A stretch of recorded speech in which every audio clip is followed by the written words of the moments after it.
Welcome to this week's virtual Drasha. This week we had the incredible privilege to read Parshas Kiseitze, and the Parsha opens up with the fascinating halachos concerning the Eishes Yifas Toar, the war bride.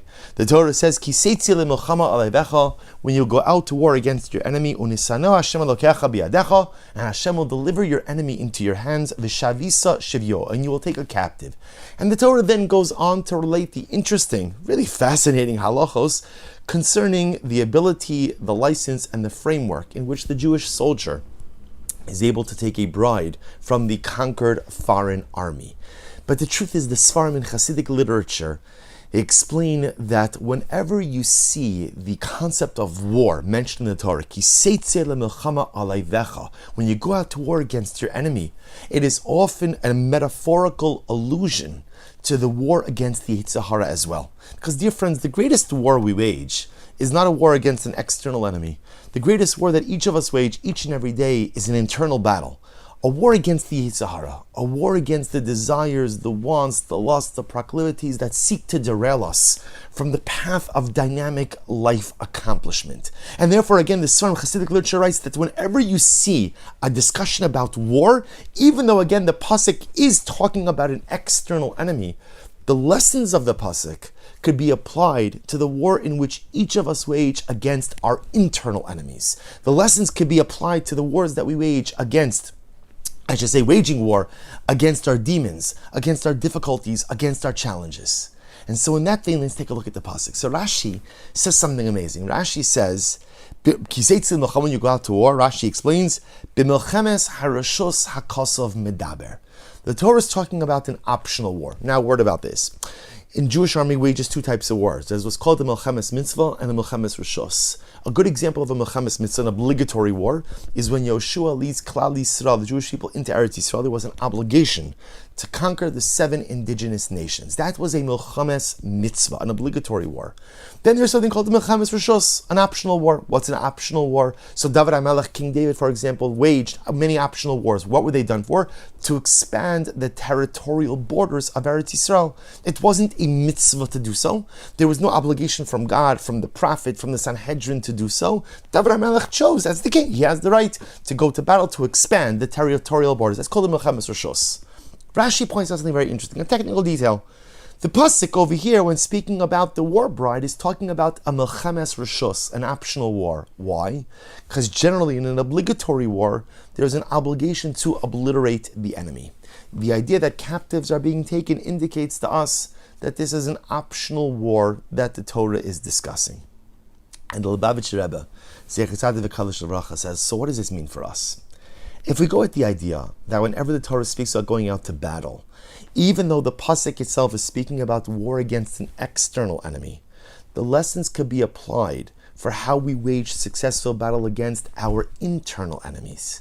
So Rashi says, it's a Milchemes Rishos, it's an optional battle. It's an optional battle.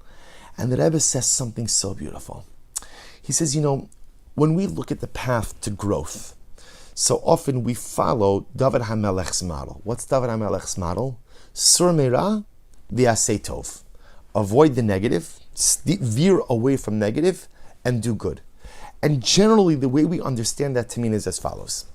That in order to really grow, and in order to really self-actualize, what I first have to do is identify the things inside of me that are holding me back, the things inside of me that are broken, the things inside of me that just keep me tethered to a present mediocrity. And only once I take care of those things, that's the sur meira, only once I remove the negative, then I could build myself up with positive dynamic momentum, aseh tov.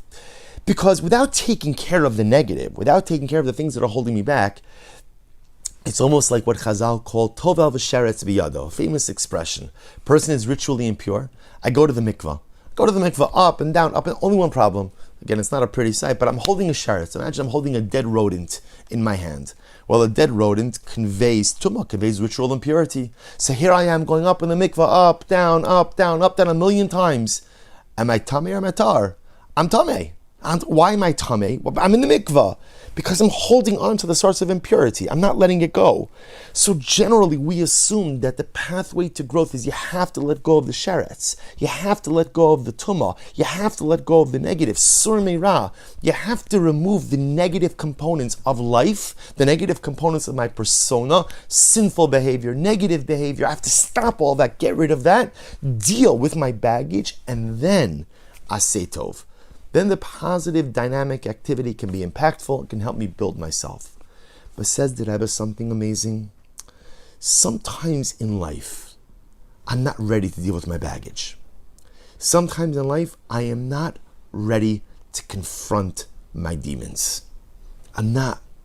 And this could happen for a variety of reasons. Maybe I'm not strong enough. Maybe the things that haunt me and hold me back are so overwhelming and so painful and so difficult. I can't open that door yet. I know that I have to. I know that one day I'm going to have to address the things that are broken inside of me and try to figure out how do they break, why did they break, when did they break? And then I'm going to have to figure out how to fix it or rid myself of it. I know I'm going to have to do it. I can't do it now.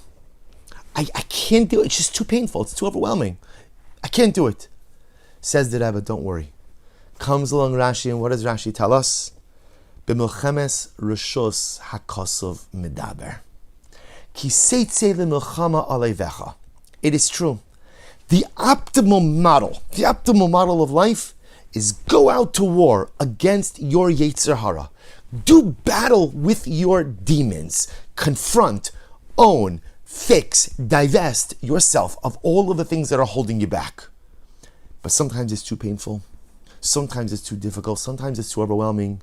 Rashi says, don't worry. Not everyone is ready to wage that battle. And therefore, it's not obligatory. You're going to have to do it at some point in time. But it doesn't have to be obligatory right now. But if I'm not going to wage the battle with the negative, if I'm not going to wage the battle and confront my demons, then how do I move myself forward? And it's here that the Rebbe says something amazing. If you can't get rid of the sheretz, if you can't fulfill sur meira, if you can't confront your demons and divest yourself of the negativity, overwhelm yourself and your life with positivity. Sometimes if I can't deal with the broken, keep building. Says the Rebbe, sometimes I just have to do good and do more good and more good and more good and more good. Build myself up, build my self-confidence, build my self-worth, build my self-esteem, see that I matter, see that I make a difference. I matter to other people. I can impact myself, other people, my community. Build yourself up by doing good. Learn more Torah, daven with more kavanah, give more tzedakah, do more chesed, be a kind of person, do all the positive things. Overwhelm your life with positivity. And says the Rebbe, if you do that, you'll move your personalistic agenda forward. Now, to be clear, does there come a certain point in time where in order to really fully self-actualize, you have to confront that which is broken inside of you? You have to deal with your demons? Absolutely. We all have to. We all have to. But some of us are ready to do it now. Some of us are not ready to do it now. Therefore, Rashi says, Ki seitzel milchama aleivecha. If you're ready to grow, if you're ready to self-actualize, b'milchemes rishus hakosov medaber. Torah is recognizing that some of us are ready to do battle, and some of us aren't ready to do battle. If you're ready to do battle, fantastic. Go for it. Go for it. Identify what's broken. Identify what's misfiring. Identify all the things that have just gone off the rails. Own it. Acknowledge it. Fix it. Get rid of it. Whatever you have to do, great. But if you're not, don't be despondent. There's another path also. And that's the path of overwhelming yourself and your life with dynamic positivity. Grab up as much good as you can.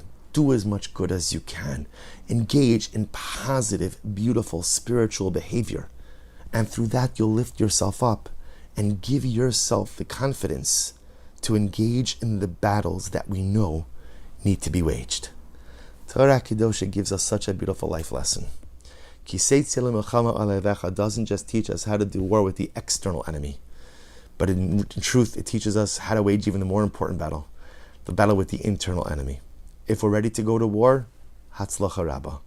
If we're not, overwhelmed with positivity, but know that at some point in some time, the battle has to be waged. You may be Zochem Yirtzeh Hashem to find the courage to go out to war, to overwhelm with positivity, and in Yirtzeh Hashem, have the schus to fully self-actualize. Wishing everyone a good Erev Shabbos and a beautiful Shabbos Kodesh.